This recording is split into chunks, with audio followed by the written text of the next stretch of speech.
encore quelques instants pour nous laisser diriger, bénir, conduire par la parole de Dieu, se laisser fortifier par elle. Et aujourd'hui, je me suis laissé interpeller par un verset qui se trouve dans l'évangile de Matthieu au chapitre 11 et au verset 12, où Jésus dit ceci, que depuis Jean-Baptiste jusqu'à présent, les portes du royaume des cieux sont forcées et ce sont les violents qui s'en emparent. Waouh! Est-ce que là, le Seigneur nous incite à être violents pour être bénis? Je ne pense pas. Mais je crois vraiment qu'il y a une autre vérité que nous devons saisir aujourd'hui. Et je voudrais vous poser cette question. Êtes-vous quelqu'un de déterminé? Y a-t-il de la détermination dans ton cœur, dans ta vie aujourd'hui pour être béni? Vous savez, aujourd'hui, on voit de la détermination dans la société actuelle qui n'hésite pas à faire des grèves, qui n'hésite pas à être violent, qui n'hésite pas à lever la voix, à crier pour dire que ça ne va pas et réclamer quelque chose pour que ça aille mieux. Mais nous, le Seigneur nous appelle à avoir une autre détermination. Y a-t-il de la détermination pour toi pour être béni? Es-tu quelqu'un de déterminé dans la parole de Dieu? Es-tu déterminé à prier? Es-tu déterminé à vivre selon les principes de Dieu? Parce que c'est cela, être déterminé à être béni.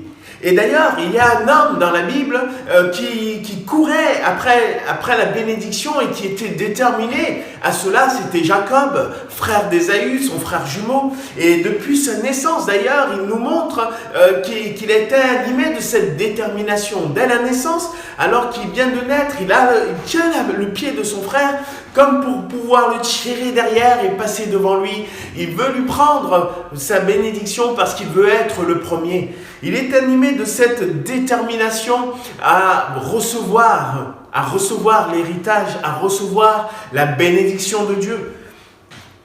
Mais on va voir très vite que, en réalité, Jacob, sur le début de sa vie, est animé de la mauvaise détermination.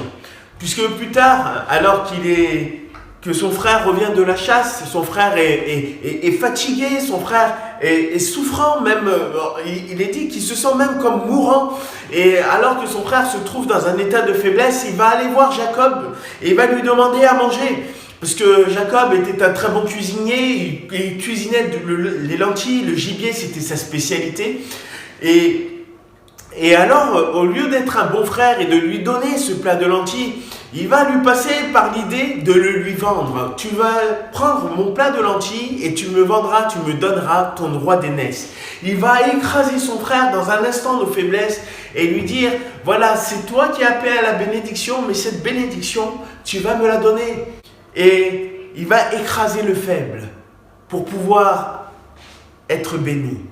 Vous savez, aujourd'hui, il y a des personnes qui sont comme cela et qui n'hésitent pas à écraser ceux qui sont faibles pour être bénis. Mais ce n'est pas à cette bénédiction que le Seigneur nous appelle. Il y a aussi, plus tard, dans la vie de Jacob, cet aspect où l'usurpateur va se faire passer pour ce qu'il n'est pas. La réalité de la vie de Jacob, c'est que, alors qu'il continue à vivre, il désire être béni et il voit que tout ce qu'il fait échoue, tout ce qu'il fait est mauvais, et lorsqu'il veut la bénédiction, ce n'est même pas lui qui a la bénédiction, c'est son frère, ce sont les autres. Et à ce moment-là, ce que Jacob va faire est quand même insensé, alors qu'il veut cette bénédiction à tout prix, et que c'est l'heure pour son frère d'être béni, puisque son père s'en allait mourir, il va se faire passer pour son frère. Il va se faire passer pour quelqu'un qu'il n'est pas. Il va tromper et son père et il va se tromper lui-même. C'est parce qu'il n'est pas Ésaü. Mais il la veut, cette bénédiction. Il la veut à tout prix. Vous savez, dans l'épître de Jacques, il est dit ceci au chapitre 4 et au verset 3. Il est dit, vous demandez, vous ne recevez pas parce que vous demandez mal dans le but de satisfaire vos passions. Vous savez, la mauvaise détermination, c'est une détermination qui est dictée par nos propres désirs, qui est dictée d'une manière égoïste et qui nous conduit forcément à avoir de mauvais choix, puisque la détermination impliquera toujours des choix et impliquera toujours des actions. Mais il faudrait qu'il y ait dans nos vies maintenant une détermination qui nous soit dictée par Dieu, qui nous soit révélée, qui nous soit montrée par le Seigneur. Et c'est pour cela qu'on veut se laisser interpeller, parce que Jacob, et heureusement, n'est pas resté sur cette mauvaise détermination. Alors qu'il avait volé cette bénédiction, ce qui s'est passé, c'est que Jacob est obligé de fuir. Il est obligé de partir loin de sa famille, loin des siens, loin de l'endroit où il a grandi, loin de l'endroit où il est bien et où il est en sécurité. Il est obligé de fuir.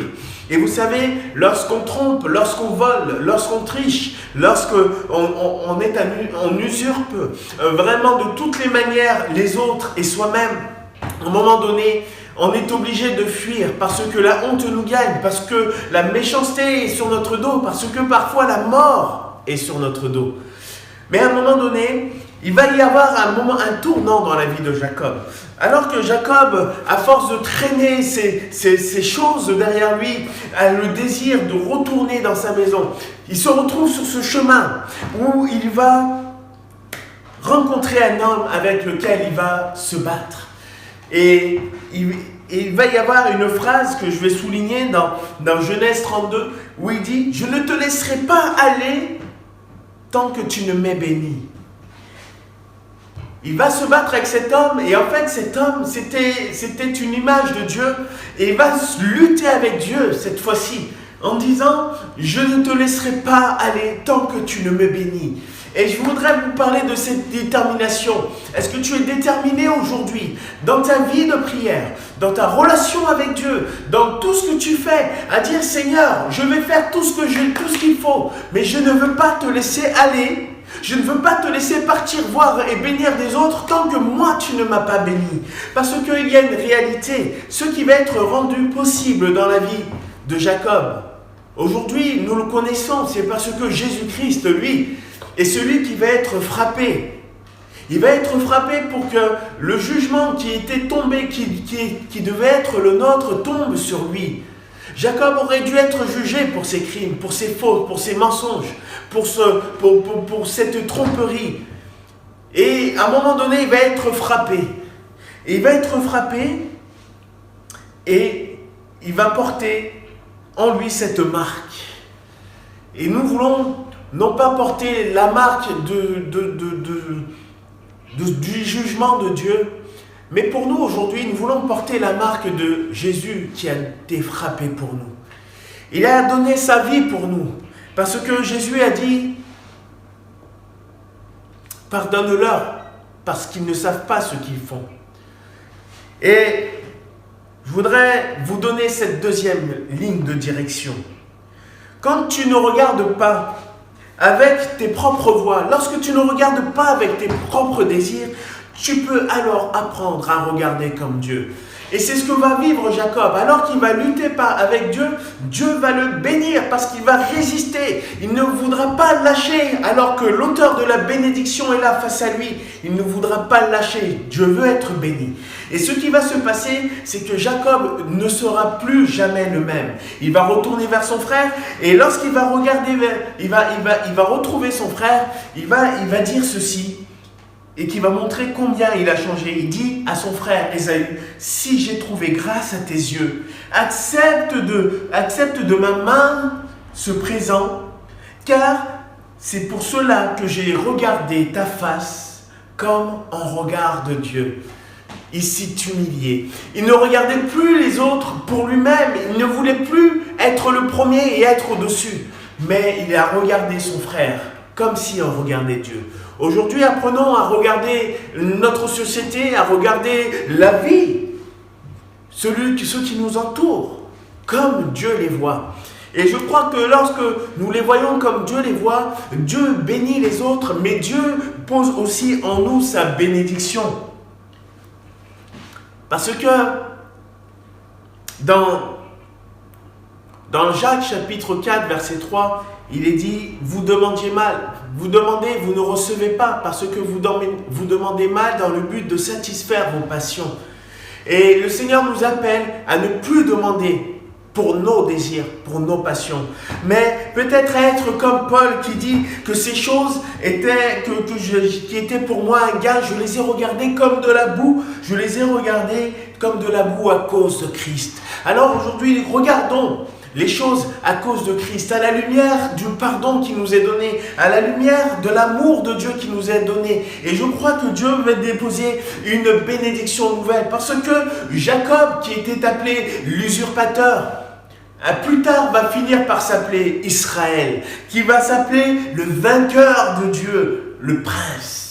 Le Seigneur veut que tu sois un vainqueur. Il veut que tu sois un vainqueur et c'est pour cela qu'il te demande aujourd'hui d'être déterminé. Non pas pour toi-même, mais être déterminé dans les choses de Dieu. Être déterminé pour la bénédiction de Dieu. Alors, puise une vie profonde dans la vie de prière. Lutte, combat, non pas avec les hommes, mais lutte avec toi-même pour t'en emparer des choses d'en haut. Dieu veut te donner aujourd'hui, mais maintenant, il faut que toi, tu sois déterminé. Les portes du ciel sont forcées, ce sont les violents qui s'en emparent. La bénédiction, elle est pour ceux qui viennent la chercher aujourd'hui. Alors, aujourd'hui, regardons les choses différemment. Tu n'es pas obligé de voir simplement les autres être bénis. Tu n'es pas obligé de faire des mauvais choix pour être béni. Mais tu peux t'approcher de Dieu et recevoir toi aussi la bénédiction. C'était un mot pour aujourd'hui. Que le Seigneur vous bénisse. À bientôt.